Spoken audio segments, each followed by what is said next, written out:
Hola,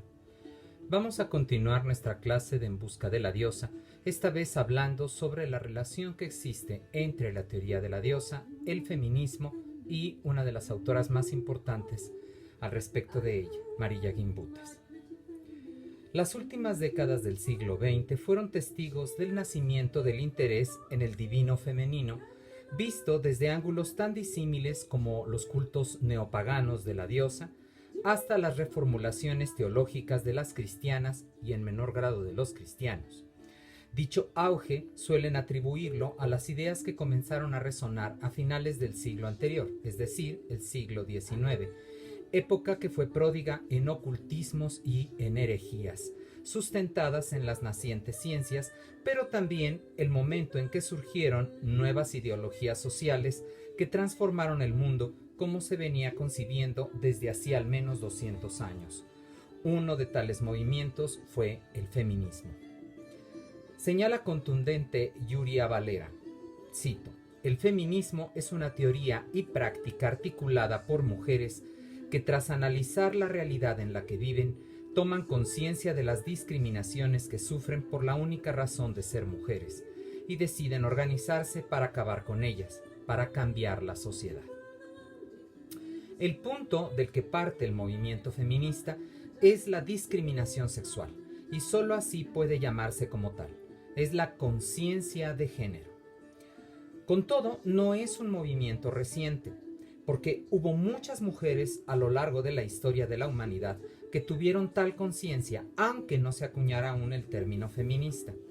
Y por ello, solo en tal sentido puede considerarse anacrónico llamar a estas e incluso a algunos hombres con tal conciencia como feministas, y que en el caso de Grecia iremos reconociendo aquí y allí a lo largo del curso. Con todo, el movimiento que hoy denominamos feminismo tiene sus orígenes en dos momentos trascendentes: el sufragismo del siglo XIX y propiamente el feminismo del siglo XX. Hablemos sobre dichos movimientos. Fue la educación femenina que los cuáqueros alentaban en sus mujeres para la lectura de la Biblia lo que permitió que en los Estados Unidos el analfabetismo femenino fuera mucho menor que en la Europa católica, y permitió la creación de una clase media de mujeres educadas que dieron cuerpo al feminismo norteamericano del siglo XIX que terminaría migrando a Inglaterra. El sufragismo fue un movimiento de agitación internacional presente en las sociedades industriales que tomó dos objetivos concretos: el derecho al voto y los derechos educativos. Y para su consecución se requirió de 80 años de lucha y 3 generaciones de mujeres comprometidas. Estos objetivos son claramente políticos, pero las sufragistas debieron intervenir en ella desde fuera, llamando la atención sobre su causa y convocación de no violencia, para lo cual ensayaron diversas formas de protesta, inaugurando estilos que hoy son bien conocidos, pues fueron ellas las primeras en adoptarlos, como el sindicalismo y los movimientos en pro de los derechos civiles, tales como las manifestaciones, la interrupción de oradores mediante preguntas sistemáticas, la huelga de hambre, el autoencadenamiento y la tirada de panfletos reivindicadores. Mientras el sufragismo norteamericano logró el reconocimiento al voto mediante una lucha pausada pero firme que inicia en 1848 y concluye en 1920 con la enmienda a su constitución para conceder el voto femenino, en Inglaterra las cosas se dieron diferente ante la reticencia del gobierno británico de tendencia más ortodoxa. La primera petición en Inglaterra fue extendida en 1832 y reivindicada 3 décadas más tarde con 1449 firmantes. Por 40 años la lucha continuó, pero en 1903 pasaron a la lucha directa, con métodos como los ya citados y que acarreó multas y cárcel para muchas de ellas, pues su protesta incluyó actos violentos contra edificios públicos, si bien siempre evitando que nadie resultara herido. Paradójicamente, la única baja ocurrió entre sus filas, cuando la sufragista Emily Davidson, al parecer, se arrojó frente a los caballos del hipódromo de Epsom en que competía el rey inglés, y que trajo por fin la mirada del gran público a las demandas de estas mujeres. Con todo, tuvo que ser la guerra mundial y la amnistía que siguió para que todos los presos se les permitiera salir, y esto permitió que las líderes del movimiento salieran de la cárcel, puesto que las mujeres debían sustituir a los hombres que marchaban al conflicto. Casi como una contraprestación a dichos servicios es que se otorgó el derecho al voto en Inglaterra en 1917. La búsqueda del voto, en lo que estas feministas pusieron énfasis, se entendió que al alcanzarlo, los demás derechos serían más fáciles de conseguir. Las sufragistas también se empeñaban por el derecho al acceso a la educación superior y a todas las profesiones, por los derechos civiles de las mujeres, como el compartir la patria potestad de sus hijos y sobre todo el de administrar sus propios bienes, así como la igualdad en el salario. Cito: el sufragismo engordaba día a día y los últimos años del siglo XIX y principios del XX fueron un continuo pensar y repensar, hacer estrategias y modificarlas sobre la marcha para un feminismo que se consolidaba y al que llegaban mujeres diversas que lo engrandecían. Quizá también debería decirse hombres que lo engrandecían, pues hubo varones que colaboraron con sus mentes a reconocer el trabajo y el valor femeninos, como John Stuart Mill. Pero, como es usual en la historia de los movimientos feministas, pronto se levantaron voces autorizadas para denigrarlas y se autoproclamaron como guías de la razón. A lo dicho por Rousseau en otro tiempo se sumaron Hegel, Schopenhauer, Kierkegaard y Nietzsche,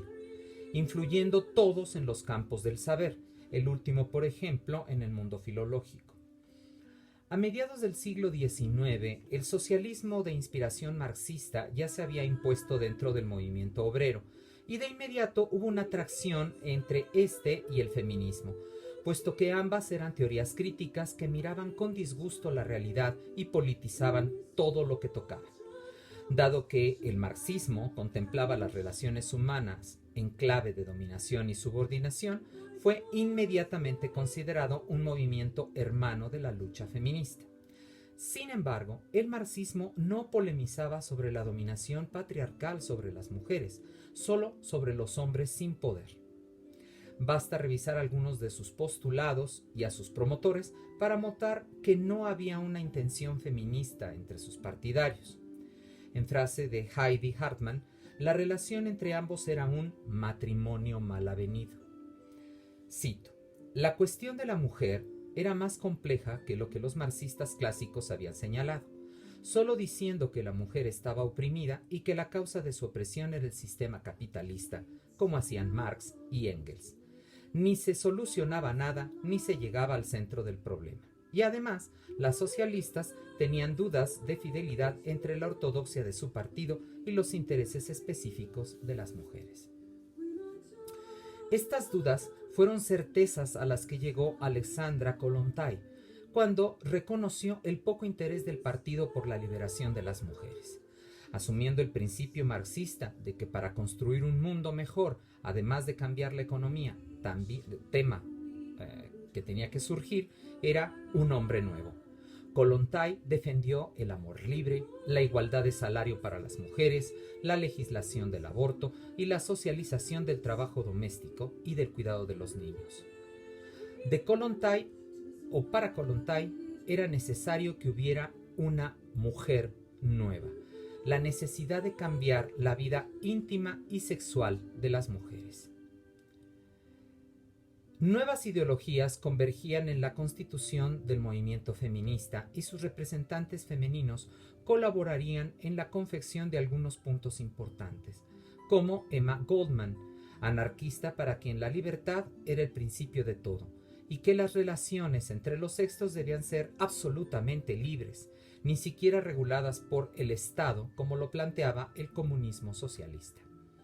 Cito: Goldman mantenía que, para las mujeres, el cambio no vendría de reformas como el derecho al voto, Para ella lo importante era una revolución que surgiera de las propias mujeres, no tanto de la conquista del poder como de la liberación del peso de los prejuicios, las tradiciones y las costumbres. Sin embargo, ese tiempo de ideas y propuestas se ahogaría en la sangre derramada durante la Primera Guerra Mundial y el desquebrajamiento posterior, puesto que parte de las reformas progresistas experimentadas en la posguerra fue el voto femenino, y ello trajo como consecuencia cierta decadencia en el movimiento de las mujeres, pues las metas inmediatas, que eran el voto y el derecho a la educación, se habían alcanzado. Hubo, no obstante, un aspecto negativo en las pasadas asociaciones.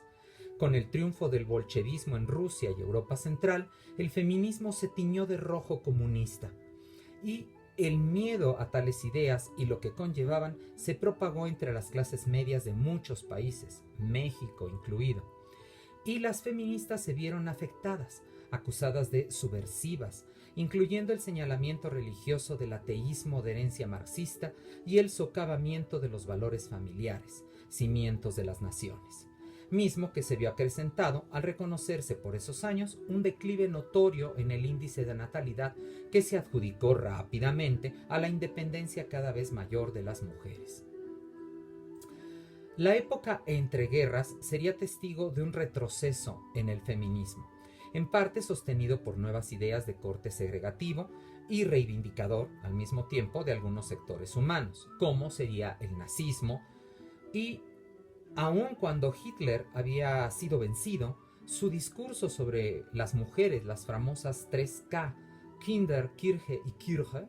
o C en español, casa, calceta y cocina, se extendió prácticamente por todo el mundo, y la domesticidad se hizo obligatoria para las mujeres.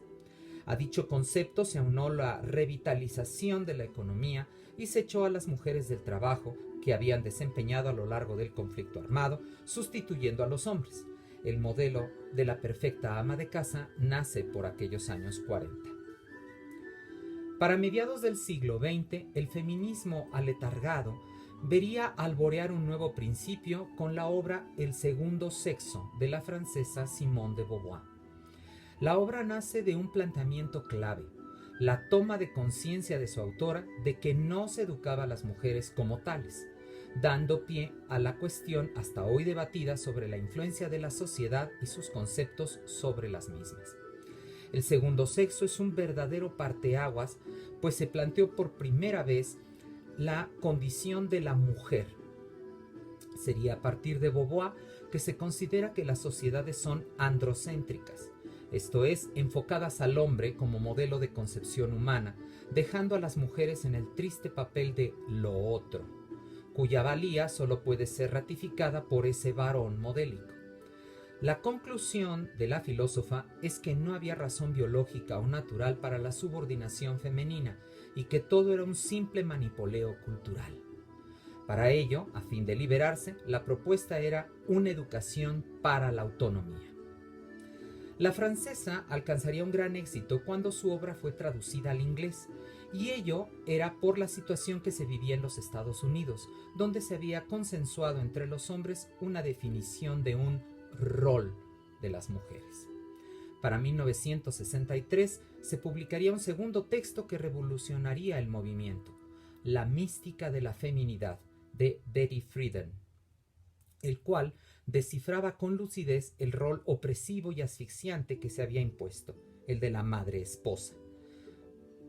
con lo que se cercenaba la posibilidad de una realización personal a la mujer y la culpabilizaba de las cosas que se avinieran. Sería la desafortunada y misógina expresión de Franklin Roosevelt cuando, cuestionado en 1965 sobre la discriminación femenina, respondió: «Ah, ya, discriminación sexual. Supongo que tendremos que empeñarnos en que los chicos puedan ser conejitos de Playboy». Solo meses más tarde arrancaría una verdadera revolución en los Estados Unidos bajo la consigna de Now, ahora, que también eran las siglas del National Organization of Women.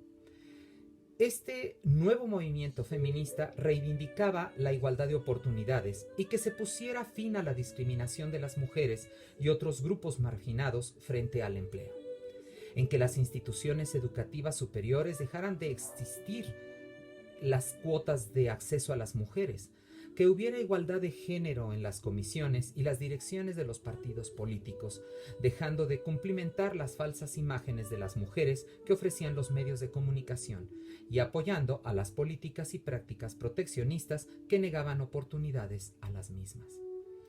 El sentido de la equidad de género había nacido. La búsqueda de un sistema que no favorezca a unos en detrimento de otras y de otros menos afortunados. A partir de la década de los años 70 y con nuevos conceptos explorados por pensadoras como Kate Millett y Shulamit Firestone, se definieron los sentidos de patriarcado, género y casta sexual. Se señaló la necesidad de dar voz a las mujeres del pasado que fueron silenciadas por tantos siglos, reconociendo la identidad femenina soslayada pero existente. Se buscó romper con el tabú de la sexualidad femenina y se respaldó el derecho irrenunciable al placer para ellas y su derecho a la planificación de los hijos que desearan o no tener y que en muchos países era y es penalizado por ley. Y en cuanto a la educación, puntualizando el sistema escolar que se había constituido para ensalzar el predominio viril a base de menospreciar a las mujeres, pues se levantaban contra los padres del saber y sus dichos irrefutables. Concluye la ya citada Yuria Valera. La propuesta de todo el feminismo continúa siendo muy simple. Exige que las mujeres tengan libertad para definir por sí mismas su identidad, en lugar de que ésta sea definida una y otra vez por la cultura de la que forman parte y los hombres con los que conviven. Bien. Ahora veamos cómo se vinculan estos movimientos con la teoría de la diosa. El feminismo es con mucho también un movimiento ideológico-cultural que hizo pensar en otras soluciones para los problemas que planteaba el estudio de las sociedades humanas y que en el siglo XIX y principios del XX estaba en su apogeo. Pues, como señaló Poullain de la Barre, todo cuanto ha sido escrito por los hombres acerca de las mujeres debe considerarse sospechoso, pues ellos son juez y parte a la vez.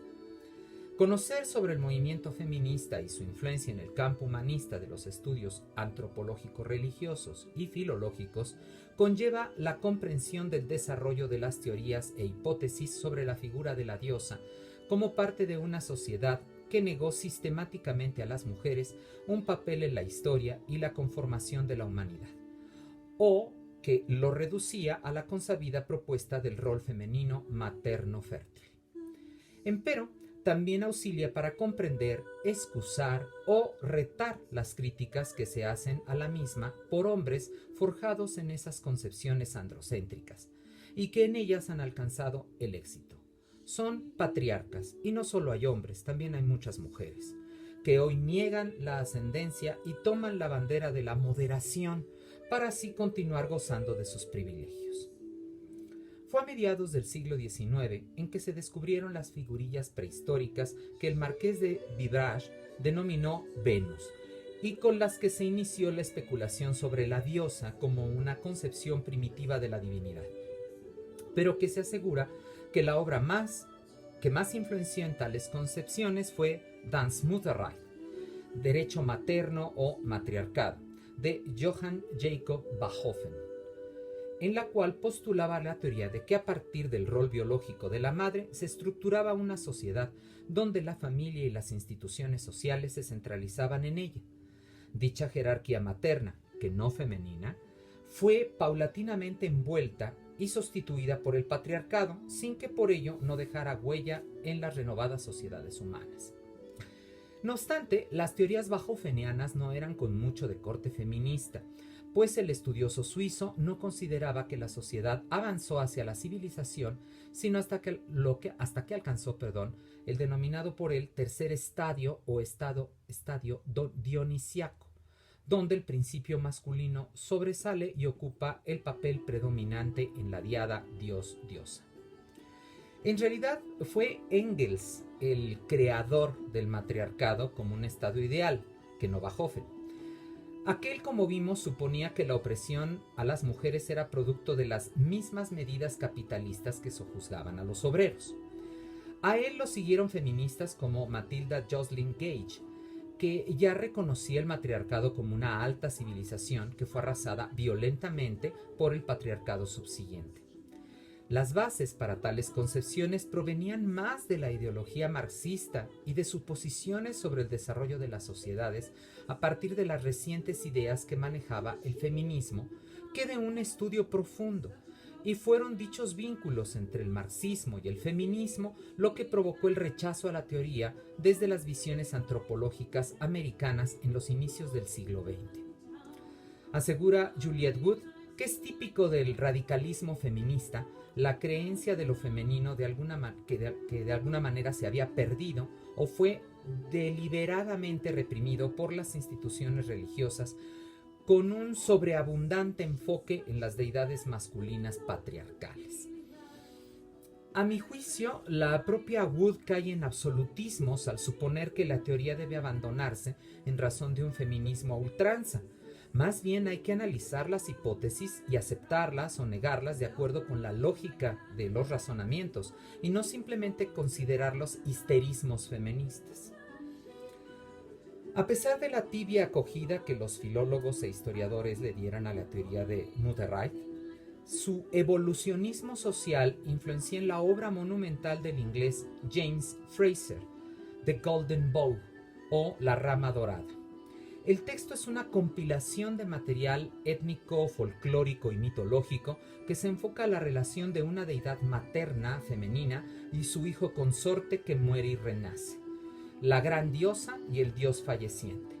Dichas personalidades divinas, según Frazer, pueden encontrarse en varias culturas, desde el cercano oriente hasta el occidente egeo-latino. Aunque exagerado en la universalidad de los conceptos, Frazer estableció las bases de muchas especulaciones sobre las religiones griega y romana, así como de las culturas nórdicas de Europa y las del Próximo Oriente. A pesar de su exacerbado aprecio al ritualismo, que es muy criticable, su interés en la relación mito-rito sentó las bases de las ahora populares teorías de interpretación. La gran diosa y el dios falleciente son aún respuestas válidas y de estudio para muchas figuras antiguas. Solo el aspecto universal es lo que puede criticársele con vehemencia. Las ideas freudianas sobre los sentimientos de índole sexual por parte del niño para con su madre influyeron definitivamente a Robert Briffault en su obra The Mothers, Las Madres, de 1927, acuñándose la usual terminología de diosa madre y relegándose o alternándose con el de la gran diosa. Discípulo de Freud fue Carl Gustav Jung, quien en los años 50 del citado siglo asignó a la Gran Madre el trascendental estatus de arquetipo eterno, una impronta de la psique humana que simbolizaba a la madre en el inconsciente, sugiriendo que el principio paterno, el logos, tiene que luchar para liberarse de la madre y conseguir una independencia creativa tras el acto emblemático y simbólico del matricidio. Bajo la perspectiva junguiana es que muchos autores, desde mediados del siglo y hasta ahora, han analizado el fenómeno del divino femenino. No hay duda de que el principio psicológico es imprescindible en los estudios de mitología, como ya reconoce Geoffrey Kirk, pero lo importante es no limitarse a la respuesta psicológica única de Jung tampoco. Como puede notarse, los primeros estudios sobre la diosa la conciben y estudian como una figura materna, y ello la limita a las concepciones que sobre la figura de la madre se tenía en los tiempos de los investigadores, que se ve reforzada por la idea junguiana del arquetipo o impronta cultural, de la que finalmente el psicólogo pugnaba porque el individuo se liberara. Fueron las paleoantropólogas de los años 60 y 70 quienes comenzaron a presentar nuevas teorías con respecto a la diosa, basadas, como antes sus colegas masculinos, en los datos que ofrecían las tribus primitivas, contemporáneas,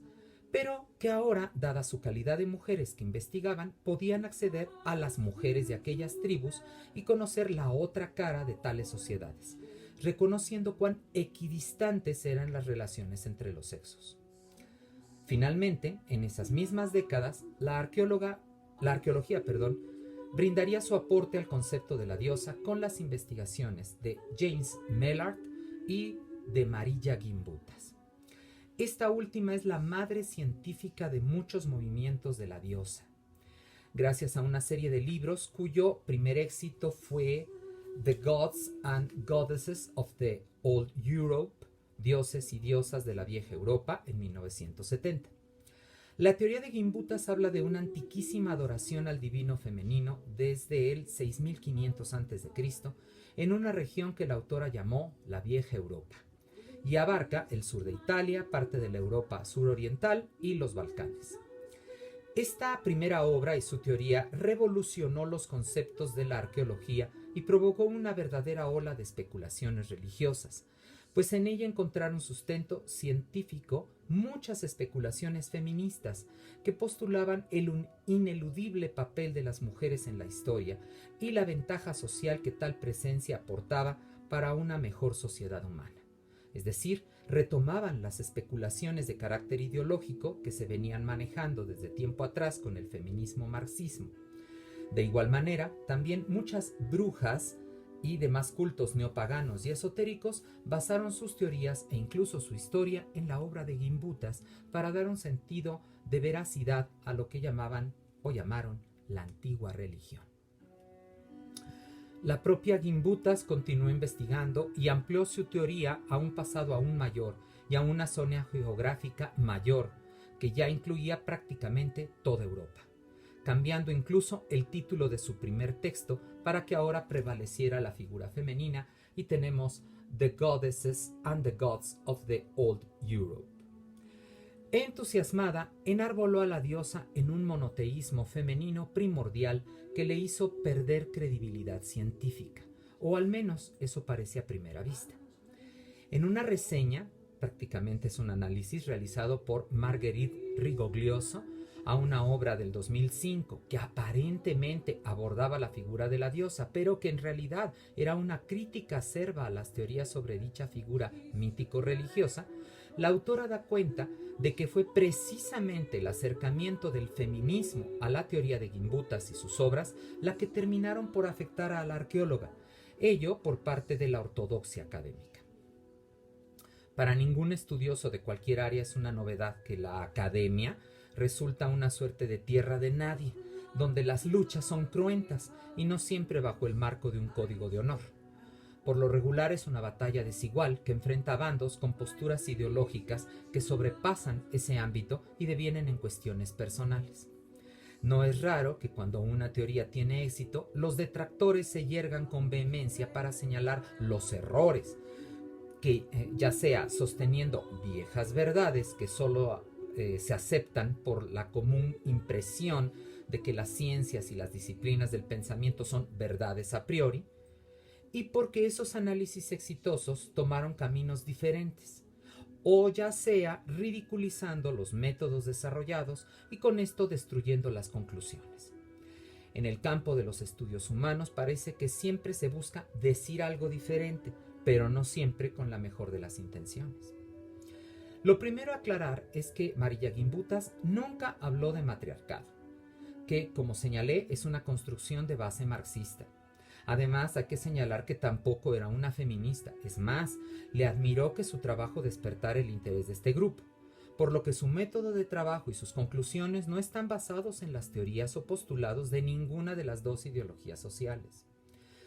Por lo que acusaciones como las que hace Walter, que es el autor que reseña y critica la autora mencionada, Rigoglioso, son, lo menos, infundadas, si no es que tendenciosas, cuando afirman que las ideas de Gimbutas parten de una nostalgia por un paraíso perdido igualitario, donde las mujeres estaban empoderadas, más que con la bota encima. Esto no es cierto, hablando de Gimbutas. Tales palabras ya hacen pensar a Rigoglioso que la postura de este investigador es limitada, ya que desacredita como falacias feministas una serie de trabajos de diversas disciplinas que han probado que las sociedades humanas, hasta el presente, no tienen un único sistema de conformación y que el matriarcado o ginecocracia o matrilocalidad o matrilinealidad o matricentralidad, si bien no como lo plantean exactamente dichas ideologías, sí existe y es comprobable en muchas regiones del mundo. Algo que me parece sumamente criticable de cualquier investigación y más de aquellas que se sustentan en el denuesto del trabajo ajeno y sus ideas, es la falta de revisión y estudio de las fuentes. Entiéndase que en el caso de una crítica, estas deben ser las obras mismas del autor o autora a estudiar, y en el caso de Gimbutas o de muchas otras obras que versan sobre la diosa, suelen ser citadas desde obras antagónicas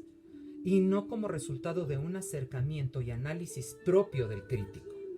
Dice Rigoglioso, el fenómeno de los escritores que rehúsan examinar directamente el trabajo de Gimbutas y en vez de ello citan fuentes críticas secundarias, solo para ser citados ellos mismos por otros, parecen plagar muchos debates con respecto a Gimbutas. En el mismo tono académico podría señalarse la oposición de escuelas de interpretación e incluso los problemas de orden personal que se reconocen aquí y allí como origen de las críticas a trabajos ajenos y que en el caso de la arqueóloga son expuestos claramente en el citado artículo, mostrando que los vínculos de orden maestro-alumno terminan en la conformación de lo que yo entendería como grupos sectarios académicos, que pueden llegar a bajezas que rayan en la ridiculización morbosa de los postulados del colega atacado, pasando por una visión de soslayo a los aportes que pudiera hacer su trabajo. Por ello, urge que la ética profesional prevalezca sobre los intereses de otro orden, como concluía James Mellard cuando se le preguntó sobre estas acciones en contra de la obra de Gimbutas y dijo: celos. Me temo que la arqueología es como cualquier otra de las profesiones. Empero, y como señala Marguerite Rigoglioso, en las palabras detractoras de Walter y de Hodder, maestro y alumno, y el primero director del equipo de arqueólogos cuyos trabajos produjeron el libro reseñado por ella, también se reconoce un sentido sexista, al menos, puesto que señala en varias ocasiones a Gimbutas como una amargada, que se empeña en sus ideas y disfruta sojuzgando a sus subordinados. Obvio parece que tales recriminaciones tienen como base el éxito de la obra de la autora y el de la propia mujer, que sí disfrutaba de un lugar en la Universidad de California que Holder obviamente envidiaba. No obstante, hasta sus detractores han aceptado que las bases de la teoría no son despreciables y solo cabría reprocharle su empecinamiento en el pseudo monoteísmo femenino, que de hecho ni siquiera es tan claro.